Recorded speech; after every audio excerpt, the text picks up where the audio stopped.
I gave this product a chance after 6 months. Nagre-apply ako. Same reaction skin ko, nagbutlig pa din buong body ko at di na malat lahat. Patsi-patsi na.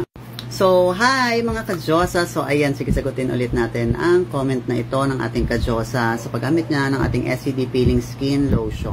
So, ulit, bago natin siya sagutin, I'm sorry ka-Diyosa kung ganyan yung naging feedback mo sa paggamit ng product. Siguro kung hindi mo nakahiyang yung ating SCD Peeling Skin Lotion and also medyo sensitive yung skin type natin, much better po na sa mga mild products na lang po muna tayo siguro since twice nyo naman na siyang na-try, talagang hindi siya nag-work ng maayos sa skin nyo.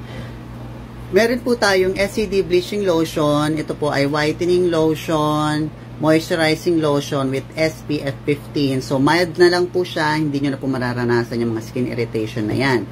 And also, meron din tayong SCD Josa Soap and SCD Henna Soap. Ito po yung ating mga best-selling soap, lalo na dun sa mga naghahabol ng pampaputi because these both are the fastest whitening soap of SCD product. So, going back to your comment, para po sa ating mga first-time user, ayan, i-aware ko na kayo kasi ilang beses ko na po yung nasubukan sa katawan ko. And bilang proof, papakita ko rin sa inyo yung aking picture years ago na nagpachi-pachi rin siya and naging unsuccessful din yung peeling ko sa aking brush. So, yan po yung picture ko noon, mga ka-Diyosa, ay ayan, yan po siya. So, nagpachi-pachi din yan noon, as you can see, kasi hindi ko pa rin kabisado kung paano siya i-adjust at gamitin sa skin type ko. So, ayan, kitang-kita naman po siya dyan, nagpachi-pachi, ito hindi pa. So, what it mean to say, ito pong mga area pala na ito, noon ha, mga ka-Diyosa, nung hindi ko pa rin alam, ito palang mga area na hindi pa nagbalat, ay nahilaw po siya. Habang ito namang iba, lalo na dito nga sa may guwit dito, manipis siya, mas mabilis siya mag-peel. Ito lang yung mga nag-peel sa akin, and then yung iba, hindi pa. So, mga ka-Diyosa, ano ba yung mga reasons kung bakit nagkakaganyan or nagiging unsuccessful yung peeling? Base rin po sa sariling experience ng paggamit nito, 5 years user na po ako, ilang beses ko na po yung na-try sa katawang ko. Number 1, tulad niyan sabi ko sa inyo, hilaw pa yung area na yon kaya hindi pa siya nagpipil.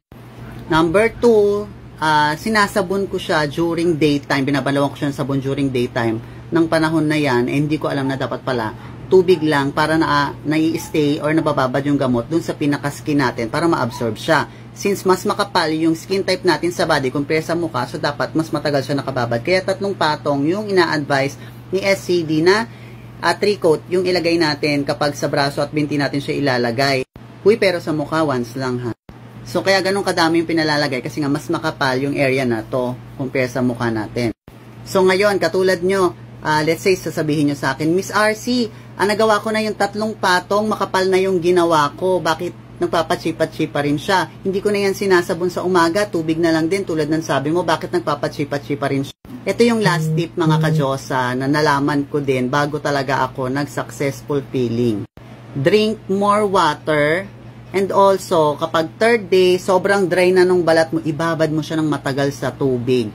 Walang oras hindi ko na nabantayan yung oras mga ka-Diyosa. Pero talagang binababad ko siya dun sa shower ng tubig lang.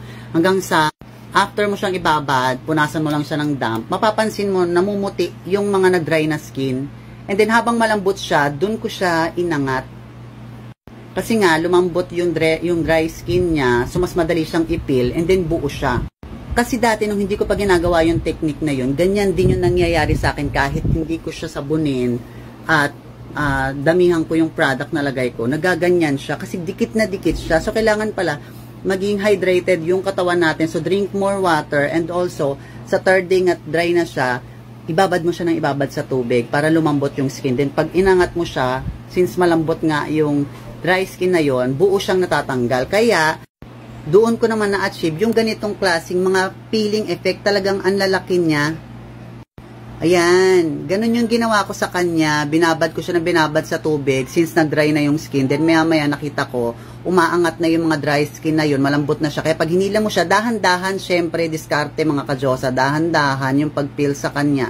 Para buo mo siyang makuha, syempre. Hindi naman yan katulad nung pag nilagyan mo ng glue, di ba? Yung paghila mo isang buo sama-sama. Hindi, dahan-dahan din namin yan kung mapapanood mo yung mga video ko. And then lumambot nga siya dun sa tubig. So, para sa summary ng video na ito, mga ka-Diyosa, para sa ating mga first time user, number 1, kailangan mas makapal yung lagay, mas makapal din yung peeling niya. Sa body po ito, hindi sa mukha, sa body, sa braso at binte.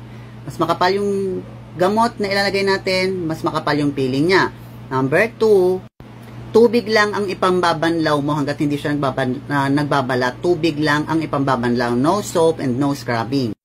Number 3, drink more water para ma-hydrate yung skin natin at hindi siya sobrang tuyot. Number 4, last na, kapag dry na siya in 3rd day, ibabad mo siya ng ibabad sa tubig.